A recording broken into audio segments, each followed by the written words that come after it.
नमस्ते everyone, welcome back to Vidya Setu for all channel.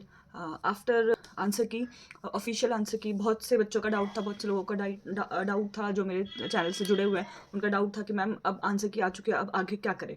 तो अब आगे ये करो कि आपको जित थोड़ा सा भी अगर ये है कि आपका सिलेक्शन हो जाएगा, क्योंकि देखो जो लोग 70-80 बोले थे ना, अब वो गिरकर 50-60 पे आ चुके हैं। तो जिसका भी थोड़ा सा भी जिसको थोड़ा सा भी श्योरिटी है कि उसका जो सिलेक्शन है वो हो जाएगा, तो वो अपनी टायर 2 की तैयारी करना बिल्कुल स्टार्ट कर दो, बिल्कुल रुको मत, क्योंकि कभी भी आपको रिजल्ट और टायर 2 का एग्जाम देखने को मिल सकता है। तो रुकने की कोई ज़रूरत नहीं है, बस लगे रहो, पढ़ते रहो। बस 3-4 दिन बाद आपका केवीएस का एग्जाम है, वो एग्जाम दो और अपना फिर से जैसे आप केवीएस और ईएमआरएस के लिए पहले तैयारी करे थे वैसे ही तैयारी शुरू कर दो। आई होप आप सबका रिजल्ट अच्छा रहा होगा, आप सब पास हो जाएंगे। मेरे पास बहुत सारी क्वेरीज आई थी जो मैंने कल वीडियो बनाई थी, उसके बाद इतने सारे कमेंट आए। एटलीस्ट मेरा जो कमेंट बॉक्स है वो 200-300 कमेंट बॉक्स से भरा हुआ है। तो मैंने सोचा कि मैं जाकर आपके डाउट जो है वो क्लियर करूँ। तो चलो हम लाइन बाय लाइन आपके डाउट्स के जो सॉल्व है, जो डाउट है आपको, उनको सॉल्व करते हैं। हाँ जी, तो सबसे पहले तो ये था कि बच्चे मुझे क्वेश्चन पे क्वेश्चन भेजे भेजे जा रहे थे कि मैम ये क्वेश्चन गलत है, आंसर की में ये जो क्वेश्चन इन्होंने जो आंसर दिया है वो गलत है, हम इसको कैसे चैलेंज करें, हम क्या करें। तो बहुत सिंपल बात है, अगर आपको लगता है कि सच में आपको रियली ये चीज़ लगती है तो आप मुझे वो उसकी फ़ोटोज़ भेजो, या आप मुझे वो कमेंट बॉक्स पे लिख कर भेज सकते हो। नहीं तो मेरी टेलीग्राम जो चैनल है वो मेरे चैनल पे मेंशन किया गया, आप वहाँ पे मुझे उस टेलीग्राम चैनल को ज्वाइन करके आप मुझे फ़ोटो भेज सकते हो कि आपको कौन सा क्वेश्चन गलत लगता है। हम उसको आपको कंफर्म करने की पूरी कोशिश करेंगे, ठीक है। तो उस क्वेश्चन को चैलेंज ज़रूर करना, हम भी करेंगे अपनी तरफ से। हम उस क्वेश्चन को ज़रूर चैलेंज करेंगे, मैं भी उसको कंफर्म करूँगी कि हाँ जो आप बोल रहे हो वो सही है या नहीं है। तो आप ये भी ध्यान रखो कि हर एक क्वेश्चन पे 1000 रुपये जो अमाउंट है वो है चैलेंज का, और अगर आपका चैलेंज सही होता है तो आपको पैसे रिटर्न मिल जाएंगे। चैलेंज गलत होता है तो पैसे भी आपको रिटर्न नहीं मिलने वाले। तो उस हिसाब से सोच समझ के, जब आप 100% श्योर हो मुझे बता देना, मैं भी श्योरिटी से आपको बता दूंगी विद प्रूफ।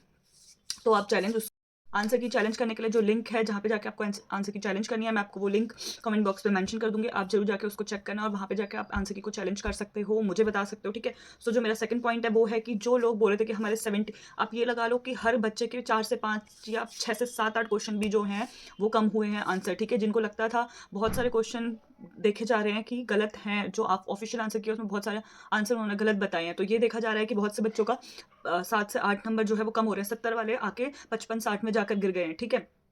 तो एक ये भी बहुत बड़ा ड्रॉप पॉइंट है ईएमएस पे कि अगर सच में उन्होंने आंसर की गलत दी है या क्या हो सकता है। जो गलती फ्रेंड्स आपने ईएमआरएस में कर दी है, अब आपका 3-4 दिन बाद केवीएस का एग्जाम है। अब आपको ये सीख मिल गई होगी कि आपको क्या गलती जो केवीएस में आपने ईएमआरएस में करी थी वो आपको केवीएस में नहीं करनी है। तो वो अपने आंसर की चेक करके देख लिया होगा, तो उस हिसाब से अपने केवीएस की तैयारी भी उसी हिसाब से करना और एग्जाम भी उसी हिसाब से देकर आना।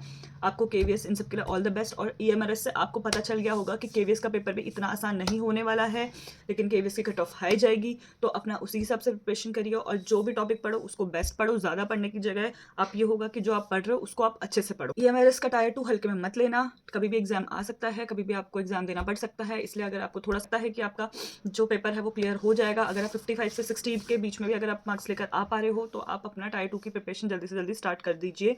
बहुत से बच्चों ने जो बोर्ड ईएनएस बोर्ड का जो आंसर किया है उसके क्वेश्चन गलत बताए हैं, आंसर गलत बताए हैं, ठीक है। यही चीज़ बिहार में जो बिहार टेट हुआ था उसमें भी गलत बताया गया है। तो ऐसा हो रहा है कि वो आपको नहीं बताएंगे क्या सही है क्या गलत है। जो उनको लगता है कि इतने क्वेश्चन गलत हो रहे हैं वो एक पूरा इंक्लूड करके आपके 2 से 3 नंबर जो है वो इंक्रीज कर देंगे बस, ठीक है। तो वो भी हो सकता है, तो इसलिए सोच समझ के आंसर की को चैलेंज करना। एक खास बात कि अपना जो भी आप ये वीडियो देखो तो अपना जो आपका रिजल्ट है, जो आपके मार्क्स बन रहे हैं चाहे किसी भी सब्जेक्ट के, मैं हिंदी की हूँ, मेरा 72 बन रहा है, हिंदी वाले खासकर अपना लाइक एक मैसेज में सब मिलकर अपने जो आपके मार्क्स बन रहे हैं वो ज़रूर बताना। इससे क्या होगा कि मुझे कट ऑफ जाने में बहुत आसानी मिलेगी कि ऑफिशियल आंसर के बाद कितना आपका कट ऑफ बन सकता है। वैसे तो मैंने ऑलरेडी एनालाइज कर लिया है, बहुत लोगों से पूछ के, बहुत लोगों ने मुझे कमेंट करा, मैसेज करा है पर्सनली, और बहुत टीचर्स ने भी डिस्कस किया आपस में। तो इतना मुझे ऑफिशियल आंसर की का थोड़ा बहुत आइडिया हो गया है कि क्या हो सकता है।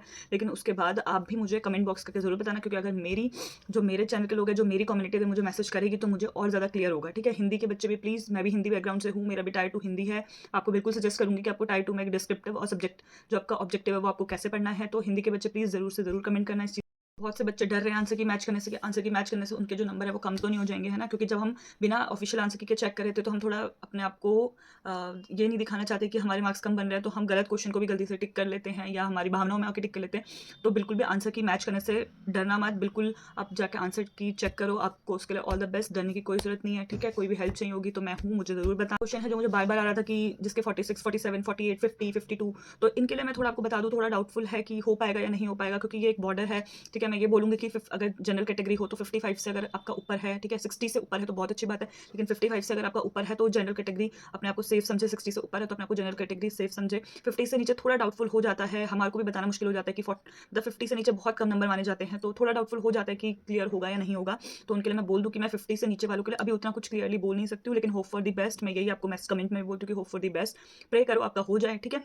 जिसके जितने भी मार्क्स हैं, फ्रेंड्स प्लीज़ टायर 2 की तैयारी स्टार्ट करो, क्योंकि आपको आप केवीएस एग्जाम दोगे, उसके बाद भी आपको टायर 2 पढ़ना ही है। डीटीपीएससी के लिए आपको आपका मेन सब्जेक्ट पढ़ना ही है, तो वो आप क्यों पूछ रहे हो कि मैम टायर 2 की तैयारी करें या ना करें? बेशक करो, बेझिझक करो, वो आपका सब्जेक्ट है, आपका फॉर्टे है वो, आपका आपका इंटरेस्ट है उसमें, तभी आपने वो सब्जेक्ट लिया है, तो उसको आप आँख बंद करके उसको पढ़ो, कुछ मत सोचो। कुछ नहीं पता कि जब फाइनल रिजल्ट आएगा तो क्या हो जाएगा, क्या पता 30 वालों का भी सिलेक्शन हो जाए, क्या पता 70 वालों का भी सिलेक्शन ना हो। तो मैं यही बोलूँगी कि अपना टायर 2 का प्रिपरेशन बस स्टार्ट कर दो, बिना कुछ सोचे समझे केवीएस का एग्जाम दे दो, और 11th 12th से अपना ईएमआरएस और केवीएस पेपर 2 की तैयारी शुरू कर दो।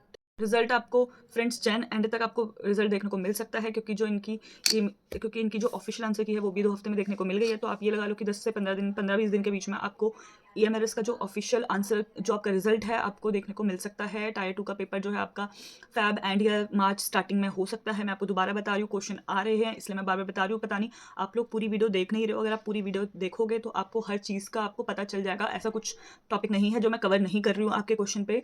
तो आप वीडियो को ज़रूर पूरा देखो, वीडियो पसंद आए तो लाइक शेयर सब्सक्राइब ज़रूर करो। अभी देखो मैं टॉपिक वाइज मैं आपके हर मैसेज को देख के हर डाउट आपको क्लियर कर रही हूँ, तो आप वीडियो पूरा ज़रूर देखना, अदरवाइज़ कोई इन्फॉर्मेटिव जो न्यूज़ होगी जो आप जानना चाहते हो वो आपसे छूट जाएगी, तो वीडियो ज़रूर देखो। एक चीज़ आपको ज़रूर बोलूँगी कि लास्ट मोमेंट पे रिज़ल्ट में क्या हो जाए कुछ नहीं पता। अगर आपको लग रहा है कि आपके मार्क्स 55 हैं या आपके 60 हैं या आपके 70, अगर आपको थोड़ा-सा भी होप लगता है कि नहीं मेरा क्लियर हो सकता है, तो किसी से मत पूछो, पूछ भी रहे हो तो जो बोल रहा है उसको बोलने दो, ठीक है? खुद खुद को सिर्फ सैटिस्फाई करने के लिए 100 जगह पे जाकर मत देखो। अगर आपका दिल कहता है कि आपका हो जाएगा, आपने मेहनत करी थी, इतना नेगेटिव मार्किंग है, उसके बाद क्या कहते हैं इतनी वैकेंसी है, तो अगर आपको लगता है कि उस हिसाब से आपका हो जाना चाहिए, तो प्लीज़ जाके अपना टायर 2 की तैयारी स्टार्ट कर दो, टाइम वेस्ट मत करो प्लीज़, मैं दोबारा बोल रही हूँ, बाद में आपको रिग्रेट होगा। अपना टायर 2 की तैयारी स्टार्ट कर दीजिए। आपको बताना चाहूँगी हिंदी वालों के लिए सीरियसली कि मेरा जो चैनल है वो हिंदी की सीरीज़ लेकर आ रहा है, मैंने स्टार्ट भी कर दी है। अगर आप टायर 2 हिंदी से दोगे, हिंदी सब्जेक्ट से दोगे, तो प्लीज़ आपके लिए ये चैनल बहुत बेनिफिशियल होगा। जो भी आपके डाउट होंगे हिंदी के, आप कमेंट बॉक्स में मेंशन कर देना, कुछ भी आपको नोट्स चाहिए होंगे आई विल प्रोवाइड। तो मैं भी हिंदी से हूँ और मैंने टायर 2 की तैयारी करना बहुत अच्छे से शुरू कर दिया है, इसलिए मैं वीडियो भी लेकर आ रही हूँ। तो हिंदी वाले प्लीज़ मुझसे जुड़ना, मैं चाहती हूँ मेरी कम्युनिटी मुझसे जुड़े, क्योंकि हिंदी के लिए स्पेशली कोई चैनल नहीं लेकर आता है। मैंने सोचा कि मैं हिंदी के लिए चैनल लेकर आऊँ, मैं अपनी कम्युनिटी को, अपने हिंदी के लोगों को आगे बढ़ाऊँ, जो आए वो यहाँ पे आके जुड़े, उनको हर इन्फॉर्मेशन हिंदी से रिलेटेड मिल जाए।